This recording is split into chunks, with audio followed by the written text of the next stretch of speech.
প্রিয় শিক্ষার্থীবৃন্দ, আজ আমি দেখাবো কন্টেস্টের উইন করা এই লোগোটি কিভাবে ভিক্টর করতে হবে। তো শুরু করা যাক। এই ডিজাইনটি আমি ভিক্টর করব, এর জন্য আমাকে এখান থেকে এই ডিজাইনটি কপি করতে হবে। আমি কপি করছি, কপি করে এতে আমি পেস্ট করে দিচ্ছি কন্ট্রোল ভি দিয়ে, কন্ট্রোল 2 দিয়ে ব্লক করে দিচ্ছি। এখন এই ডিজাইনটি আমার কপি করতে হবে, হুবহু এই ডিজাইনটি ভিক্টর করব। তো এর জন্য আমাকে এখান থেকে জুম করে নিতে হবে। সর্বপ্রথম আমাকে জুম করতে হবে। হ্যাঁ, আমি এখানে জুম করলাম। জুম করা হয়ে গেলে কন্ট্রোল আর দিয়ে আমি গাইড নিব। এখান থেকে দেখেন উপর থেকে নিচে আমি গাইড নিচ্ছি, এভাবে দিয়ে দিলাম। ওকে, তারপর এখান থেকে একটি সবগুলোর গাইড দিয়ে দিচ্ছি আমি। ওকে, তো এইটুকু গাইড দেওয়া হয়ে গেলে আমার এখান থেকে লক করে দিবেন আপনারা। গাইড যদি লক করা না থাকে লক করে দিবেন। ওকে, তারপর এখান থেকে আমি একটি রেক্ট্যাঙ্গেল নিচ্ছি। রেক্ট্যাঙ্গেল দিয়ে আমি এখান থেকে টান দিব। ওকে, এটুকু রেক্ট্যাঙ্গেল নেওয়ার পর আপনারা এটির যে ফিলের যে কালারটি আপনারা এখান থেকে মাইনাস করে দিব, যাতে কোনো কালার না থাকে। হ্যাঁ, আমি এটি মাইনাস করে দিলাম কালার। তারপর ডাইরেক্ট সিলেকশন টুল দিয়ে আমি এখানে এই অংশটুকু সবগুলো কর্নারে বসাবো। এই অ্যাঙ্করগুলো আমি এখানে বসাবো। তো কীভাবে বসাবো দেখেন, আমি জুম করছি।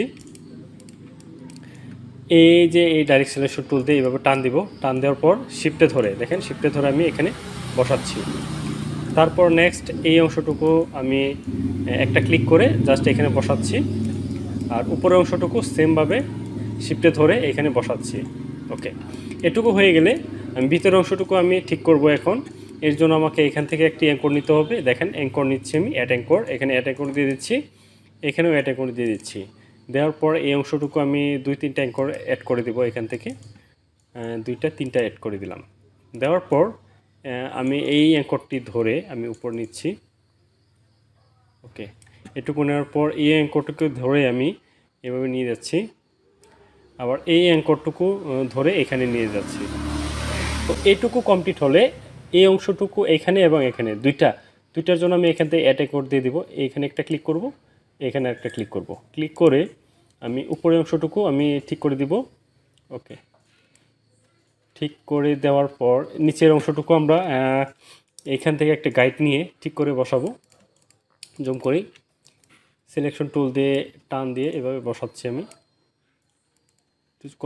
ছোটো বড় হয়ে গেলে আমরা ঠিক করে নেবেন, কম বেশি হয়ে গেলে। তো এটুকু কমপ্লিট। আমরা এখনই কালার দিব না, আমরা পরে কালার দিব। আবার সেমভাবে এখান থেকে দেখেন আমরা আরেকটি রেক্ট্যাঙ্গেল নিলাম। নেওয়ার পর ডাইরেক্ট সিলেকশন টুল দিয়ে এটি ঠিক করে নেব। এই অংশটুকু আমরা ঠিক করে নিচ্ছি, নিচের অংশটুকু, উপর অংশটুকু ঠিক করব। ওকে, ঠিক হয়ে গেলে আবার ঠিক একইভাবে আমরা এই অংশটুকু ঠিক করব। এই অংশটুকু এইভাবে ঠিক করে দিলাম। ওকে, এখন এই অংশটুকু আমরা কিভাবে করব দেখেন, এখান থেকে অ্যাড অ্যাঙ্কর দিয়ে দিবেন। এখানে একটা ক্লিক করলেই হয়ে যাবে। পরে ডাইরেক্ট সিলেকশন টুল দিয়ে এটি মুভ করবেন। দেখেন দিয়ে দিলাম, এটুকু কমপ্লিট। এখন নিচের অংশটুকু আমরা ঠিক একইভাবে তৈরি করব। এইখান থেকে আমরা উপরের অংশটুকু আমরা ঠিক রেখে একটি রেক্ট্যাঙ্গেল নিলাম। নেওয়ার পর ডাইরেক্ট সিলেকশন টুল দিয়ে ঠিক করে দিচ্ছি। দেখেন এখানে এটাকেও ঠিক করে দিব। ওকে, এখন আমরা রেড কালার দিয়ে এটিকে কালার দিচ্ছি। এখান থেকে রেড কালার দিয়ে দিব। দেখেন আমাদের ডিজাইনটা এখানে কমপ্লিট। তো এটাকে আমরা কন্ট্রোল এক্স দিয়ে কন্ট্রোল এন দিয়ে আমরা অন্য একটি পেজে নিয়ে যাচ্ছি এবং বড় করে দিব। বড় করে দিয়ে আমরা দেখতে পাচ্ছি এখানে ডিজাইনটি কতটুকু সুন্দর হয়েছে। তো আশা করি বুঝতে পেরেছেন। যদি ভিডিওটি ভালো লেগে থাকে অবশ্যই একটি লাইক দিয়ে শেয়ার করে দেবেন এবং আমার চ্যানেলে যারা নতুন তারা সাবস্ক্রাইব করে পাশে থাকা বেল আইকনটি বাজিয়ে দেবেন। ধন্যবাদ সবাইকে।